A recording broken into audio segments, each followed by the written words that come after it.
Hello everyone, welcome to the channel e office vlog. आज की video में हम डिस्कस करेंगे उन इंस्ट्रक्शंस को जो चीफ सेक्रेटरी हरियाणा के ऑफिस से जून 2023 महीने में इशू हुई हैं।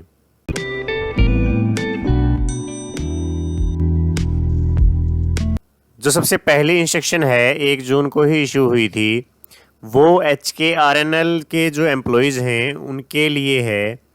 कॉन्ट्रेक्चुअल एम्प्लॉयज़ के लिए पहले एक इंस्ट्रक्शन इशू हुई थी कि जो एम्प्लॉय कॉन्ट्रैक्ट पर हैं और उनका हर साल कॉन्ट्रैक्ट रिन्यू हो रहा है, उनको 4 साल पूरे हो चुके हैं, तो उनको LTC दी जाएगी।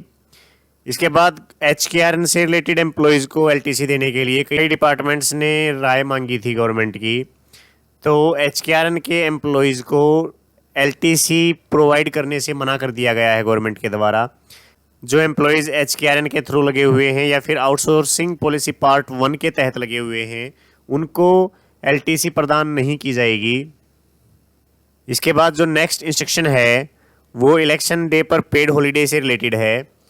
इसके बारे में मैंने पहले भी कई वीडियोज़ में बताया है कि जब भी कहीं इलेक्शन होता है तो उस एरिया में काम करने वाले एम्प्लॉयज़ और जो एम्प्लॉयज़ उस एरिया में वोट डाल सकते हैं और उनकी कहीं बाहर ड्यूटी है, उन सभी के लिए पेड हॉलीडे होती है। तो उसी से रिलेटेड ये इंस्ट्रक्शन इशू की गई हैं। इसके बाद जो नेक्स्ट इंस्ट्रक्शन है वो HKRN के एक्सपीरियंस से रिलेटेड है। इसमें ह्यूमन रिसोर्स डिपार्टमेंट ने इंस्ट्रक्शन इशू की है कि HKRN एम्प्लॉयज़ का एक्सपीरियंस वेरीफाई किया जाए। ये एक्सपीरियंस वेरीफाई ना करने की वजह से उन एम्प्लॉयज़ की ज्वाइनिंग नहीं हो पाती, या फिर अगर वो कहीं दूसरी जगह जॉब करना चाहते हैं तो वो नहीं कर पाते। इसलिए सभी HOD और DDOs को HKRNL के एम्प्लॉयज़ का जो एक्सपीरियंस है वो वेरीफाई करने के लिए इंस्ट्रक्शन इशू की गई हैं। इसके बाद जो नेक्स्ट इंस्ट्रक्शन है वो HCS ऑफिसर की पर्सनल अप्रेजल रिपोर्ट से रिलेटेड है। जो HCS और IAS ऑफिसर्स की पर्सनल अप्रेजल रिपोर्ट अपलोड करने के लिए जो टाइम लिमिट होता है उसको बार बार रिवाइज़ कर दिया जाता है गवर्नमेंट के द्वारा। तो इसमें भी डेट्स को रिवाइज़ किया गया है, 1 महीने के लिए और बढ़ा दी गई हैं। ये इंस्ट्रक्शंस HCS के लिए हैं। सेम इसी तरीके से IAS ऑफिसर्स के लिए भी डेट्स बढ़ाई गई हैं। तो जिन्होंने भी अभी तक पर्सनल अप्रेजल रिपोर्ट अपलोड नहीं की है वो इन रिवाइज डेट के हिसाब से अपलोड कर सकते हैं। इसके बाद जो नेक्स्ट इंस्ट्रक्शन है वो फुल नेम अंडर साइंस से रिलेटेड है। जब भी हम कोई नोटिंग या फिर कोई ड्राफ्ट इशू करते हैं तो उसके नीचे जब हम सिग्नेचर करते हैं तो उसके साथ में ब्रैकेट्स में एम्प्लॉय का पूरा नाम और साथ ही ऑफिसर्स का भी पूरा नाम होना ज़रूरी है। दिसंबर महीने की जो वीडियो हमने अपलोड की थी उसमें गवर्नमेंट ने मैनुअल ऑफ प्रोसीजर इशू किए थे। जो मैनुअल ऑफ प्रोसीजर है कि ऑफिस में किस तरीके से काम होता है, उसका रेफरेंस देकर ये इंस्ट्रक्शन इशू की गई है कि उनमें क्लियर किया गया है कि सभी एम्प्लॉयज़ या फिर ऑफिसर्स जब भी कोई फाइल हायर अथॉरिटीज़ को भेजनी है तो ब्रैकेट में अपना पूरा नाम लिखेंगे। लेकिन उस प्रोसीजर को फॉलो नहीं किया जा रहा। अगर आपको उसके बारे में नहीं पता तो आप उसको डाउनलोड करके पढ़ सकते हैं और ऑफिस में जो भी काम होता है वो स्ट्रिक्टली उसके अकॉर्डिंग करने की कोशिश करें। इसी के रिगार्डिंग ये इंस्ट्रक्शन इशू की है गवर्नमेंट ने। इसके बाद जो नेक्स्ट इंस्ट्रक्शन है वो लिंक ऑफिसर से रिलेटेड है। जैसे कि गवर्नमेंट के द्वारा टाइम टाइम पर लिंक ऑफिसर से रिलेटेड इंस्ट्रक्शन इशू की जाती हैं कि अगर कोई ऑफिसर किसी डिपार्टमेंट से छुट्टी पर जाता है या फिर कोई इलेक्शन ड्यूटी है या किसी भी कारण की वजह से अपसेंट है तो उसकी जगह कौन ऑफिसर काम करेगा। तो इस इंस्ट्रक्शन में fire and emergency services department का अगर कोई ऑफिसर छुट्टी पर है तो उसकी जगह town and country planning department के ऑफिसर्स लिंक ऑफिसर होंगे। इसके बाद जो नेक्स्ट इंस्ट्रक्शन है वो व्हीकल स्क्रैप पॉलिसी से रिलेटेड है। जैसा कि आपको पता भी होगा कि 2021 में गवर्नमेंट ने व्हीकल स्क्रैप पॉलिसी बनाई थी, जिसमें अगर कोई भी व्हीकल है उसकी 15 साल का टाइम लिमिट पूरा हो जाता है तो उसको उसकी RC को रिन्यू नहीं किया जाएगा।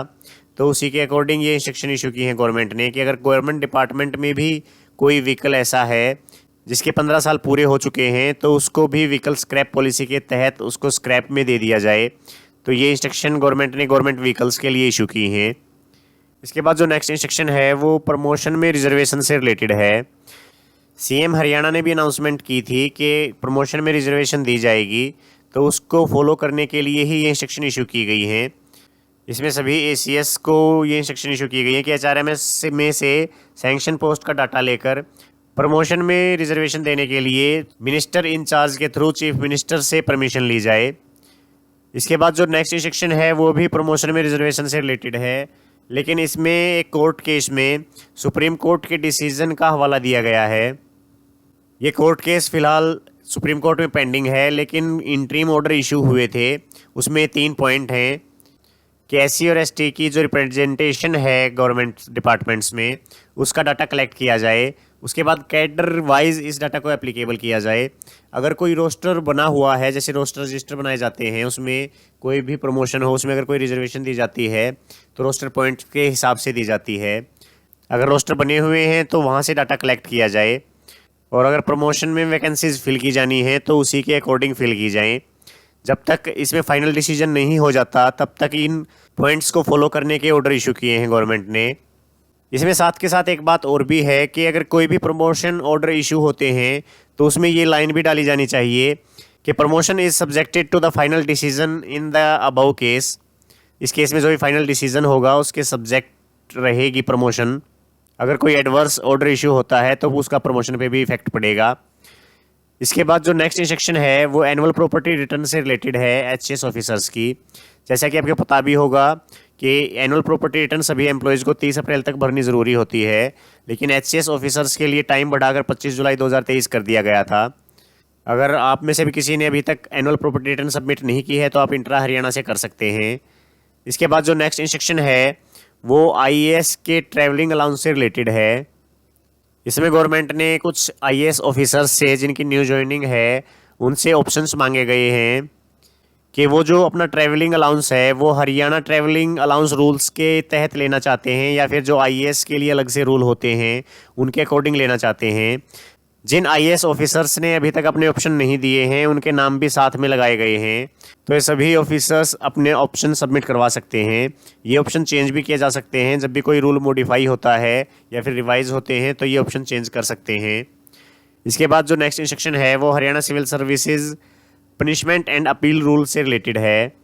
इसमें गवर्नमेंट ने इंस्ट्रक्शन इशू की है कि जब भी किसी एम्प्लॉय के अगेंस्ट इंक्वायरी करने के लिए कोई भी इंक्वायरी ऑफिसर अपॉइंट किया जाता है तो उसके अपॉइंटिंग ऑर्डर में जो भी सुप्रिटेंडेंट है या फिर प्रेजेंटिंग ऑफिसर है उनकी पूरी डिटेल्स मेंशन नहीं होती, जिससे इंक्वायरी डिले होती है। इसलिए जो भी सुप्रिटेंडेंट है या फिर प्रेजेंटिंग ऑफिसर है उनका नाम, मोबाइल नंबर और ईमेल जो भी अपॉइंटिंग ऑर्डर्स हैं इंक्वायरी ऑफिसर्स के उसमें लिखे होने चाहिए, जिससे कि उनसे कॉन्टैक्ट किया जा सके। इसके बाद जो नेक्स्ट इंस्ट्रक्शन है वो हाउस अलॉटमेंट से रिलेटेड है। ये इंस्ट्रक्शन सेक्रेटेरिएट के लिए इशू हुई हैं। Chief minister, deputy chief minister व सभी ऑफिसर्स को ये इंस्ट्रक्शन इशू की गई है कि जब भी किसी को सरकारी घर अलॉट किया जाता है तो उसकी सूचना साथ के साथ ही दे दी जाए, अलॉटमेंट लेटर और पोजेसन लेटर के साथ, ताकि समय पर उसकी लाइसेंस फीस और HRA की कटौती की जा सके। इसके बाद जो नेक्स्ट इंस्ट्रक्शन है वो लाइजन ऑफिसर से रिलेटेड है। गुड़गांव में अभी जो सबमिट हुआ था G20 उसके लिए गवर्नमेंट ने लाइजन ऑफिसर्स नियुक्त किए थे, उससे रिलेटेड ये इंस्ट्रक्शंस हैं। तो ये कुछ इंस्ट्रक्शंस थी जो जून 2023 महीने में चीफ सेक्रेटरी हरियाणा के ऑफिस से इशू हुई हैं। इसके अलावा भी अगर आपको किसी इंस्ट्रक्शन का पता है तो कमेंट करके ज़रूर बताएं। अगर आप चैनल पर नए हैं तो चैनल को सब्सक्राइब करें। आज की वीडियो में बस इतना ही, फिर मिलते हैं नेक्स्ट वीडियो के साथ। तब तक के लिए जय हिंद।